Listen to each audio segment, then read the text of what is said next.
عباد الله رحمكم الله إن الله تعالى يأمر بالعدل والإحسان وإيتاء ذي القربى وينهى عن الفحشاء والمنكر والبغي يعظكم لعلكم تذكرون فاذكروا الله يذكركم واشكروه يزدكم۔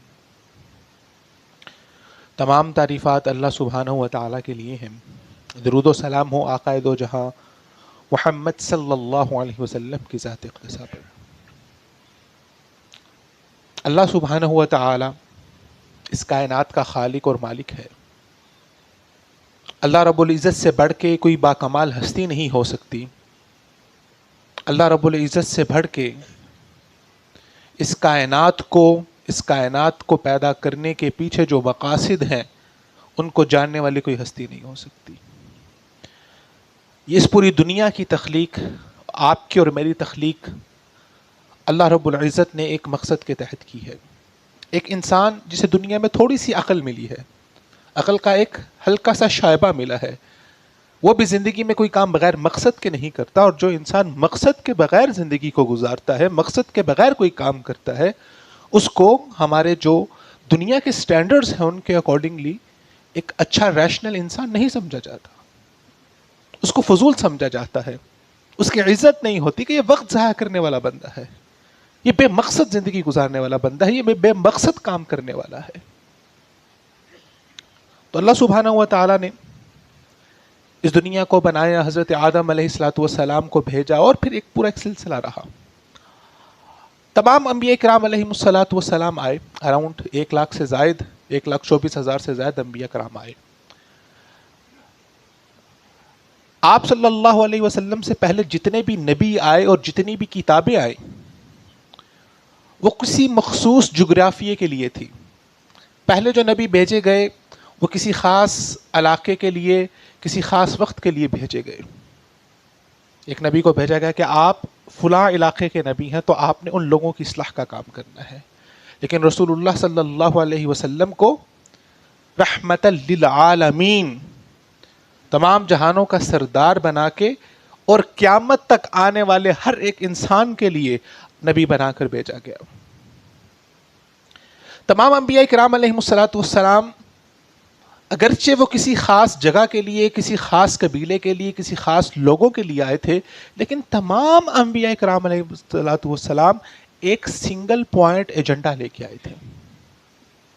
صحیح بخاری کی حدیث ہے، رسول اللہ صلی اللہ علیہ وسلم نے فرمایا الانبیاء اخوۃ ودینہم واحد، تمام انبیاء کرام آپس میں بھائی ہیں، ودینہم واحد، ان کے آنے کا مقصد، ان کا آنے کا پرپس، جو ایجنڈا تھا وہ سنگل پوائنٹ تھا، دینہم واحد، تمام کا دین ایک ہی تھا۔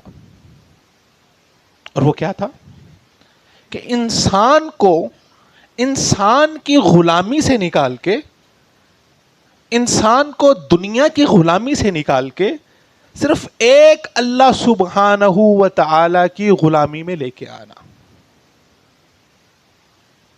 تمام انبیاء کا یہی ایجنڈا تھا، اور انسان کی زندگی کی بقا، انسان کی تخلیق کا مقصد، انسان کی زندگی کی الٹیمیٹ کامیابی بھی اسی کے اندر ہے کہ انسان کسی طریقے سے انسانوں کی غلامی سے نکل کے اللہ سبحانہ و تعالیٰ کی غلامی کے اندر آ جائے۔ اب انسانوں کی غلامی کسی انسان کے تحت مختلف صورتوں میں ہو سکتی ہے۔ ایک غلامی کسی بادشاہت کی صورت میں ہو سکتی ہے کہ کوئی بادشاہ ہے، کوئی حکمران ہے، اور اس نے لوگوں کو اپنا غلام اور اسیر بنایا ہے، جیسے رومن امپائر کے اندر، پرشین امپائر کے اندر ہم دیکھتے ہیں کہ لوگوں کو غلام بنا لیا جاتا تھا، لوگ محکوم ہوتے تھے، لوگ بادشاہ کے سامنے زبان نہیں چلا سکتے تھے۔ جب حضرت ابراہیم علیہ السلام کا اس دور کے بادشاہ نمرود کے سامنے مقابلہ ہوا تو وہ کہتا تھا کہ میں رب ہوں۔ من اللہ یا ابراہیم، ابراہیم کس اللہ کے بارے میں تم بات کرتے ہو؟ حضرت ابراہیم نے کہا اللہ تو وہ الذی یحیی و یمیت۔ حضرت ابراہیم کا کیا ایجنڈا تھا کہ اس کے ارد گرد جو لوگ ہیں ان کو بتائیں کہ اس کی غلامی سے نکل کے اللہ کی غلامی میں آنا ہے۔ اس نے کہا اللہ تعالیٰ کس اللہ کی بات کرتے ہو؟ حضرت ابراہیم نے کہا الذی یحیی و یمیت، جو زندہ کرتا ہے، جو پیدا کرتا ہے اور مارتا ہے۔ اس نے کہا ایسی کون سی بڑی بات ہے، یہ تو میں بھی کرتا ہوں۔ اس نے جیل سے آرڈر دیا، اس نے کہا 2 لوگوں کو بلایا جائے۔ ایک وہ بندہ تھا جس کو سزائے موت لکھی جا چکی تھی، اور دوسرا وہ بندہ تھا جس کے لیے رہائی لکھی جا چکی تھی. اس نے کہا دیکھو جس نے کل رہا ہونا تھا میرے حکم سے، میں نے حکم دیا اس کی گردن اڑا دی گئی، اور جس کے لیے سزائے موت لکھی تھی میں نے اس کو زندگی بخش دی، میں بھی اللہ ہوں. تو انسانوں کی غلامی تھی. تو حضرت ابراہیم علیہ السلام نے کیا خوبصورت جواب دیا. انہوں نے کہا کہ اللہ سبحانہ و تعالی وہ ہے جو سورج کو مشرق سے نکالتا ہے. اگر تو بھی رب ہے، اگر تیرے اندر بھی طاقت ہے تو ترا سورج کو مغرب سے تو نکال کے دکھا. فبہت الذی کفر. تو انبیاء کرام علیہم الصلوۃ والسلام کا ایک بنیادی کام یہ تھا کہ لوگوں کو جو ان کے مائنڈ سیٹ کے اندر انسان ایز کے اندر رہنا پسند کرتا ہے، انسانوں کو غلامی پسند ہے. ہم یہ چاہتے ہیں کہ ہم آزاد ہونا چاہتے ہیں، لیکن سائیکولوجیکلی انسان غلام رہنا پسند کرتا ہے. غلامی کے اندر انسان کے پاس ایز ہوتی ہے، اس کو فیصلے نہیں کرنے پڑتے، کوئی اور اس کے لیے فیصلے کرتا ہے اور آرام سے زندگی کو گزارتا ہے. اس لیے دنیا کے اندر اگر آپ دیکھیں گے تو 90% جاب کلچر آپ کو نظر میں آئے گا. جاب کلچر بھی ایک طرح سے مائنڈ سیٹ میں جو غلامی کا مائنڈ سیٹ ہے اس کو جا کے کسی جگہ پر سپورٹ کرتا ہے. امریکہ کے اندر جب وہاں پر انہوں نے اپنی ایڈوانسمنٹ کرنا شروع کی تو وہاں پر پہلے کالوں کو غلام بنایا جاتا تھا اور وہ بطور غلام رہتے تھے. انہوں نے قانون پاس کیا کہ اب کالوں کو غلام نہیں بنایا جا سکتا. تو اگر آپ رپورٹس پڑھیں اس دور کی تو لوگ اپنے مالکوں کے گھروں کے باہر آ کر رویا کرتے تھے، کہتے کہ آپ ہمیں اپنے گھر سے نہ نکالے، اگر آپ نے ہمیں نکال دیا تو ہم کہاں پر جائیں گے. اس لیے اسلام کا جو سسٹم ہے، اسلام نے جو غلامی کو ختم کیا وہ گریجولی ختم کیا، کیونکہ وہ بہت بڑا سوشل سسٹم ہوتا ہے. تو ایک غلامی انسانوں کی غلامی جس سے انبیاء کرام علیہ الصلوۃ والسلام نے لوگوں کو نکالا اور ایک اللہ کی غلامی میں لے کے آئے. اور دوسری جو سب سے اہم غلامی ہے وہ انسان کی اپنی خواہشات نفس کی غلامی ہے. بعض دفعہ انسان دوسرے لوگوں کی غلامی سے تو آزاد ہو جاتا ہے لیکن اپنی خواہشات کی غلامی سے آزاد نہیں ہو سکتا. اس لیے اللہ سبحانہ و تعالی نے قرآن مجید میں رسول اللہ صلی اللہ علیہ وسلم کو مخاطب کر کے فرمایا، اے پیارے نبی، افرأیت من اتخذ الہہ ہواہ. اے پیارے نبی آپ کا اس انسان کے بارے میں کیا خیال ہے؟ من اتخذ، جس نے بنا لیا ہے، پکڑ لیا ہے، الہہ، اپنا الہ، ہواہ، اپنی خواہشات نفس کو.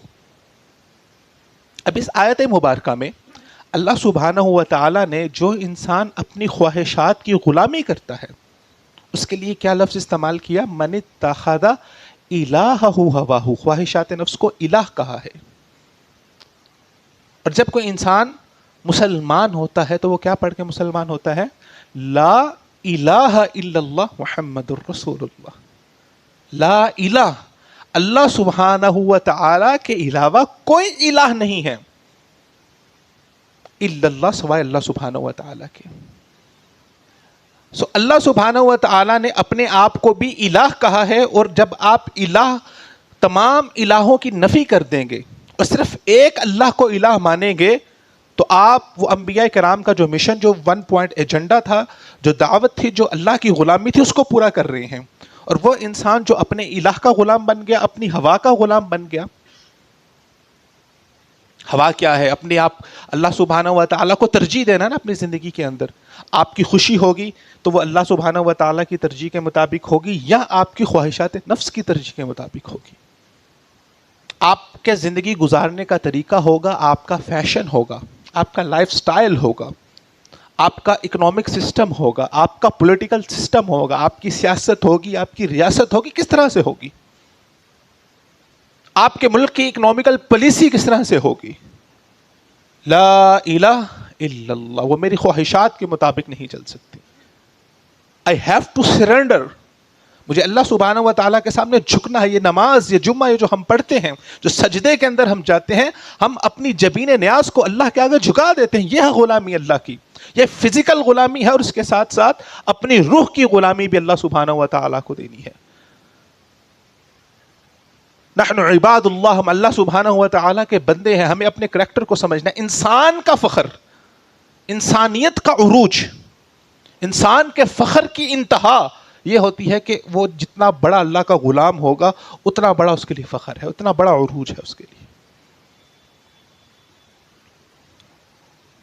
اور ایک حدیث میں رسول اللہ صلی اللہ علیہ وسلم نے فرمایا، وہ بہت اہم حدیث ہے، رسول اللہ صلی اللہ علیہ وسلم نے فرمایا لا یؤمن احدکم، اس وقت تک تم میں سے کوئی بھی انسان مومن نہیں ہو سکتا، اس وقت تک کوئی بھی انسان ایمان والا نہیں ہو سکتا، حتی یکون ہواہ تبعا لما جئت بہ، ابھی جو آیت کریمہ ہم نے پڑھی افرأیت من اتخذ الہہ ہواہ، اپنی ہوا کو اس نے الہ بنا لیا۔ اس حدیث مبارکہ میں رسول اللہ نے فرمایا جو انسان اس وقت تک مومن نہیں ہو سکتا حتی یکون ہواہ، جب تک اس کی ہوا عربی زبان کا ورڈ ہے جو قرآن میں بھی استعمال ہوا، حدیث میں بھی رسول اللہ نے استعمال کیا، مطلب کیا ہے؟ اس کی خواہشات نفس، اس کی اپنی پرسنل پرائورٹیز، اس کی اپنی انفرادی زندگی کی پرائورٹیز اور اس کی اپنی اجتماعی زندگی کی پرائورٹیز، ہواہ تبعا لما جئت بہ، اس کی تمام ہوا خواہشات جب تک جو چیز میں لایا ہوں اس کے تابع نہیں ہوگی، وہ اس کو قدم بقدم فالو نہیں کرے گا، اس وقت تک کوئی بھی انسان حقیقی طور پر مومن نہیں ہو سکتا، اس وقت تک اس کی توحید مکمل نہیں ہو سکتی۔